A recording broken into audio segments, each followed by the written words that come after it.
ഒരു ദിവസം അന്ന് വൈകുന്നേരം എന്നെ ചിന്തിപ്പിച്ച ഒരു ദിവസമായിരുന്നു. കാരണം ഉച്ചയ്ക്ക് മുൻപേ എൻ്റെ ക്ലിനിക്കിൽ വന്ന 3 അനുഭവങ്ങളാണ് അതിന് കാരണം. അനുഭവസ്ഥരുടെ സമ്മതത്തോടു കൂടിയിട്ട് ഞാൻ നിങ്ങൾക്ക് മുൻപിൽ അത് പങ്കുവെക്കുകയാണ്. പൂർണ്ണമായും അവരുടെ അനുമതിയോട് കൂടിയിട്ട് നിങ്ങളോട് ആ 3 കേസുകളും ഞാൻ പങ്കുവെക്കാൻ പോവുകയാണ്. അന്ന് രാവിലെ ഒരു അധ്യാപിക ടീച്ചറാണ് ക്ലിനിക്കിൽ വന്നത്. അവർക്ക് 50 വയസ്സാണുള്ളത്. പക്ഷേ അവർ ജോലിയിൽ നിന്ന് വിരമിച്ചിട്ടുണ്ടായിരുന്നു. സ്വാഭാവികമായിട്ടും ഞാൻ ചോദിച്ചു, 56ാമത്തെ വയസ്സിലാണല്ലോ കേരള ഗവൺമെൻറ് റിട്ടയർമെൻറ്റ് ഏജ് എന്ന് പറയുന്നത് 56 വയസ്സാണ്.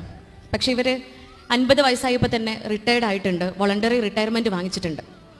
ഒന്ന് ചോദിച്ചു, എന്തുകൊണ്ടാണ് 6 വർഷങ്ങൾ കൂടെ ഉണ്ടല്ലോ നിങ്ങൾക്ക് റിട്ടയർഡ് ആവാൻ, എന്തുകൊണ്ടാണ് നേരത്തെ റിട്ടയർമെൻറ്റ് വാങ്ങിച്ചത്? ആ ടീച്ചർ എന്നോട് പറഞ്ഞു, ടീച്ചറുടെ മകളുമായി ബന്ധപ്പെട്ട ഒരു